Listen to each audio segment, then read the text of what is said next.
Bab 89. Maaf, aku tidak setuju. Di depan ngarai, ada pintu cahaya biru kristal, yang seperti pusaran, cukup misterius. Pada saat ini, seorang pemuda dengan pedang panjang datang perlahan dari kejauhan. Orang ini adalah Mileye. Di samping Mileye, adalah Bennett Mo bertiga. Agnes Ji melirik pintu cahaya di kejauhan, dan berkata dengan nada ringan, tempat ini adalah alam rahasia. Kedua mata Mileye perlahan tertutup. Aku tidak tahu apa yang menungguku di dalam, tapi aku pasti akan pergi, dan kalian. Sudah. Pada saat ini, Bennett Mo, yang berada di sampingnya, melambaikan tangannya. Kamu orangnya suka bertele-tele. Kamu segera masuk, menarik senjata, jadi aku bisa mencari Lindsay. Mileye memandang Bennett Mo bertiga. Dia tidak mengatakan apa-apa, tetapi berbalik dan berjalan menuju pintu cahaya. Jeffrey dan Agnes Ji mengikuti. Segera, ketiganya memasuki gerbang cahaya. Pada saat ini, Bennett Mo menarik napas dalam-dalam. Lindsay, kamu harus baik-baik saja. Aku masih ingin memakan masakanmu. Setelah selesai berbicara, sosoknya bergetar dan langsung memasuki pintu cahaya. Di lapangan. Sekitar setengah jam kemudian, tiba-tiba, bayangan yang tak terhitung jumlahnya terbang dari sekeliling, dan segera, bayangan ini semua memasuki pintu cahaya. Di udara, seorang lelaki tua terus menatap pintu cahaya di bawah. Orang ini adalah Jahon Lee, dekan Akademi Changmu. Dan di sampingnya, ada seorang pria berjubah hitam. Orang berjubah hitam tiba-tiba berkata, orang ini tidak sederhana. Jahon Lee tidak berekspresi, justru karena dia tidak sederhana, makanya harus mati. Orang berjubah hitam itu terdiam. Jahon Lee memejamkan kedua matanya perlahan. Saat diperlukan, apapun bayarannya. Di sisi lain, di puncak pohon di suatu tempat, dua orang tua menatap pintu cahaya yang berada tidak jauh. Kedua orang ini adalah Jackman Jiang, Raja Kerajaan Jiang sebelumnya dan Ketua Paviliun 9. Jackman Jiang tiba-tiba memandang Ketua Paviliun 9 dan berkata sambil tersenyum, Ketua Paviliun 9, barisan Paviliun Zuixian kali ini sangat mengejutkan aku. Ketua Paviliun 9 berkata dengan suara rendah, kamu juga sangat mengejutkanku.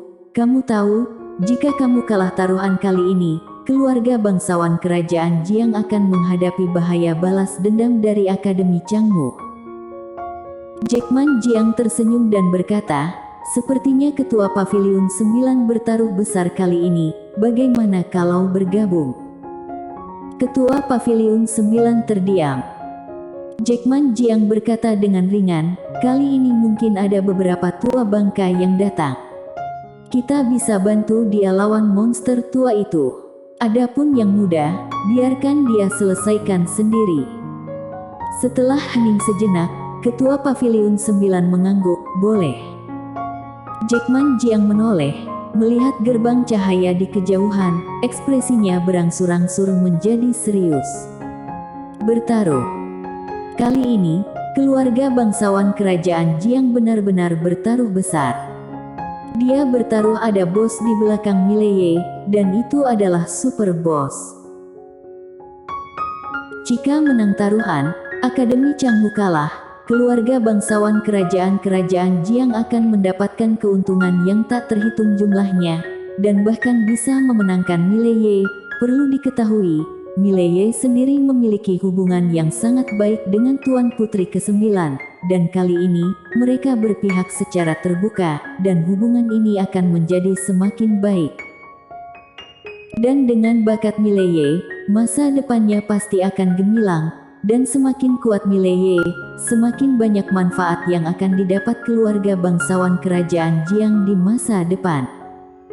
Tapi jika taruhannya kalah, keluarga bangsawan kerajaan Jiang akan berdiri tepat di seberang Akademi Changmu, dan pada saat itu, Akademi Changmu pasti akan membalas dendam pada kerajaan Jiang, dan bahkan bersatu dengan kerajaan Tang menghadapi kerajaan Jiang bersama-sama. Tidak mampu kalah. Kedua mata Jackman Jiang perlahan tertutup. Sebenarnya dia tidak ingin merusak perahu seperti ini, tetapi tidak ada pilihan lain, karena Nadia Jiang sudah bergegas datang ke kerajaan Ning, kecuali Nadia Jiang di kerajaan Jiang menyerah. Jika tidak, Nadia Jiang berpihak pada Mileye tidak berbeda dengan keluarga bangsawan kerajaan Jiang berpihak pada Mileye. Setelah beberapa saat, Jackman Jiang menggelengkan kepalanya dan menghela nafas. Wanita akan pergi setelah dewasa. Di atas batu di suatu tempat, seorang wanita mengenakan jubah naga hitam berdiri dengan bangga, dengan kedua tangan di belakang punggung. Rambutnya berkibar di belakang kepalanya, dan ada dominasi dan keagungan yang tak terlihat di tubuhnya. Orang ini tidak lain adalah Tango Tuoba. Di belakang Tango Tuoba, ada seorang pria tua dan seorang wanita tua. Tango Tuoba melirik pintu cahaya di kejauhan. Menurut kalian, pemuda itu datang menyelamatkan adiknya. Jelas-jelas tahu bahwa permainan ini adalah jalan buntu, tetapi masih tetap datang. Apakah itu bodoh atau terlalu sentimental? Di belakang Tango Tuoba, lelaki tua itu berkata dengan dingin, bodoh. Orang ini mungkin nomor 2 setelah Ladiaan dalam hal bakat. Jika dia tetap tinggal, kedepannya jika ingin menggulingkan Akademi Changmu, itu bukan tidak mungkin. Diam. Pada saat ini, wanita tua di samping lelaki tua itu tiba-tiba menatap lelaki tua itu dengan dingin. Aku lihat kamu yang bodoh. Sudut mulut lelaki tua itu berkedut, tidak berani membantah, hanya mendengus dingin. Wanita tua itu memandang ke arah pintu cahaya. Yang mulia, dari sudut pandangku, orang ini adalah pria sejati yang menghargai cinta dan kebenaran. Tango Tuoba berkata dengan suara rendah, dia seperti ini, takutnya akan berkorban dengan sia-sia. Wanita tua itu menggelengkan kepalanya, pengorbanan atau tidak, aku merasa tidak berarti apa-apa. Yang paling utama adalah apakah dia berani datang atau tidak. Jika dia tidak datang dan melihat adiknya mati, meskipun suatu nanti dia menjadi dewa pedang, dia juga tidak berguna. Pria tua itu sedikit mengernyit, tidak bisakah sedikit lebih beradab? Wanita tua itu memelototi pria tua itu, pria tua cemberut, tidak berani mengatakan apa-apa. Di atas batu, Tango Tuoba berkata dengan suara rendah, Bibi Jiang benar. Jika dia tidak datang hari ini, suatu saat nanti meskipun dia menjadi dewa pedang, dia bukan lagi seorang pria. Pada saat ini, sesosok berbaju hitam muncul tidak jauh di belakang Tango Tuoba. Orang berbaju hitam berlutut, Yang Mulia, Dekan Akademi Changmu Kerajaan Jiang, Jahong Li bertanya kepada kita, kenapa melanggar kontrak dan tidak mengirim orang untuk mengepung Mileye. Tango Tuoba menoleh, melirik orang berbaju hitam, minta dia pergi. Orang berbaju hitam itu tertegun, lalu berbalik dan pergi. Tidak tahu berapa lama berlalu, Mileye tiba-tiba membuka kedua matanya. Pada saat ini, dia berada di padang rumput, dikelilingi oleh pegunungan, dan di atas kepalanya ada langit biru dan awan putih. Alam rahasia. Yang disebut alam rahasia sebenarnya tidak ada bedanya dengan dunia luar, bisa dipahami sebagai di dalam dan di luar rumah. Masih di dunia yang awalnya, tetapi wilayah ini dipisahkan dari dunia luar dengan metode rahasia. Pada saat ini, alis Mileye tiba-tiba berkerut, karena dia tidak memperhatikan Agnes Ji bertiga. Dikirim secara acak. Mileye mengerutkan kening lebih dalam. Tidak banyak berpikir, Mileye berjalan menuju kejauhan. Dia sangat cepat, dan sekarang dia tidak hanya harus menemukan adiknya Lin Siye, tetapi juga Agnes Ji mereka bertiga. Dan tidak lama setelah berjalan, tidak jauh di depannya, seorang pria muncul. Pria itu memegang tombak hitam panjang. Pria itu melirik Mileye dan hendak berbicara. Saat ini, Mileye yang berada tidak jauh, tiba-tiba menghilang di tempat. Beberapa meter jauhnya, Mileye berada di depan pria dengan tombak dalam sekejap mata. Mata pria bertombak itu tiba-tiba menyusut menjadi bentuk seperti jarum. Saat berikutnya, dia melompat dan menghantam tombak di tangannya ke bawah. Puncak alam kehampaan. Tidak hanya itu, saat tombak itu mendarat, nyala api yang mengerikan meledak di ujung tombak, dan nyala api yang kuat langsung menyelimuti Mileye. Namun, dengan suara pedang, nyala api itu terkoyak sesaat, dan saat berikutnya, Mileye sudah berada beberapa meter di belakang pria bertombak itu. Di belakang Mileye, pria bertombak itu melihat ke kejauhan dengan tatapan tumpul. Aku harusnya menyerang dulu. Begitu suara itu jatuh, kepalanya miring dan jatuh langsung dari lehernya. Darah seperti kolam. Mileye menatap tangannya sendiri, telapak tangannya berdarah, tidak hanya telapak tangannya, tetapi seluruh lengannya berdarah. Barusan, jika dia tidak menyerang lebih dulu, kemungkinan besar dia akan mati. Meskipun tidak mati, mungkin kedua belah pihak akan kalah dengan cedera. Karena serangan tombak pria bertombak itu tidak hanya memiliki jiwa tombak, tetapi juga menggunakan teknik seni bela diri alam bumi, bahkan itu teknik seni bela diri alam bumi tingkat medium. Dan karena dia mengambil tembakan lebih dulu, sehingga dia memiliki kesempatan, dan ini membuat kekuatan serangan pria bertombak panjang belum dikerahkan, tetapi sudah terbunuh.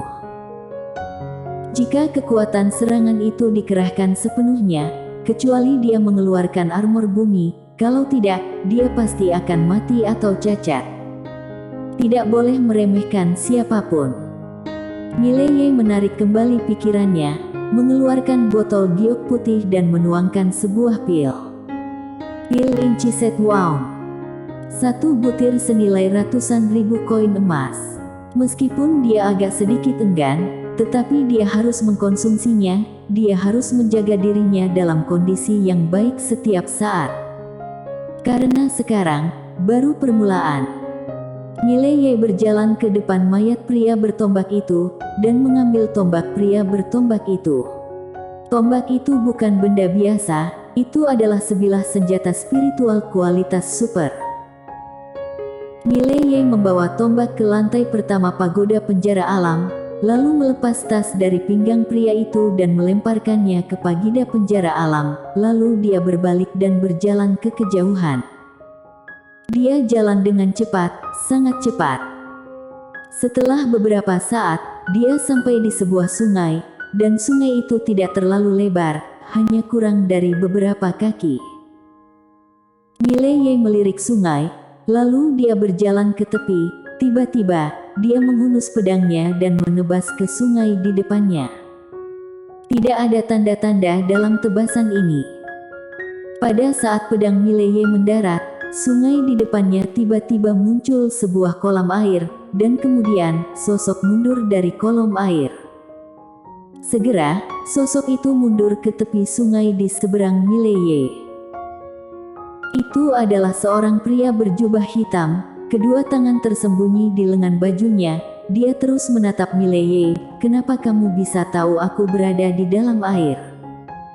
Mileye melirik pria berjubah hitam. Coba tebak. Dia dulu sangat pandai melawan orang-orang di pegunungan. Dia tahu persis di mana harus menyergap dan di mana harus menyelinap dan menyerang. Saat dia memasuki alam rahasia ini, dia tahu bahwa dia adalah mangsanya, dan mereka yang datang untuk membunuhnya pasti akan tahu di mana posisi dia.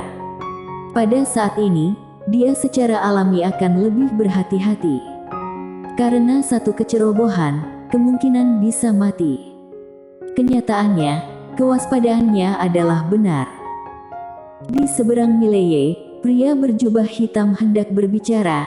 Saat ini pedang di tangan Mileye tiba-tiba terbang keluar.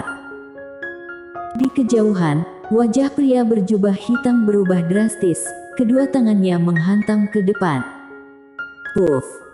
Kedua cakar emas itu langsung menutup pedang keindahan spiritual Mileye. Namun, sepasang cakar emas itu terbelah, karena pedang keindahan spiritual adalah pedang alam eksplisit tingkat medium, dan sepasang cakar itu tidak lebih dari senjata spiritual kualitas super. Pada saat ini, pedang keindahan spiritual bergetar hebat, sepasang cakar di tangan pria berjubah hitam itu hancur, wajah pria berjubah hitam itu berubah drastis, dan dia terus mundur. Pedang keindahan spiritual tidak mengejar pria berjubah hitam itu, melainkan menebas ke belakang, langsung ke sungai di depan Mileye. Boom! Sungai meledak, dan saat berikutnya, jeritan terdengar dari bawah sungai, dan setelah beberapa saat, sungai di depan Mileye diwarnai merah. Di kejauhan, pria berjubah hitam itu menatap Mileye dengan tidak percaya. Bagaimana mungkin kamu tahu? Mileye melirik pria berjubah hitam dengan ringan. Kamu begitu lemah, jika tidak memiliki pembantu, mana mungkin berani mencariku? Iblis! Pria berjubah hitam itu menatap Mileye dengan ngeri.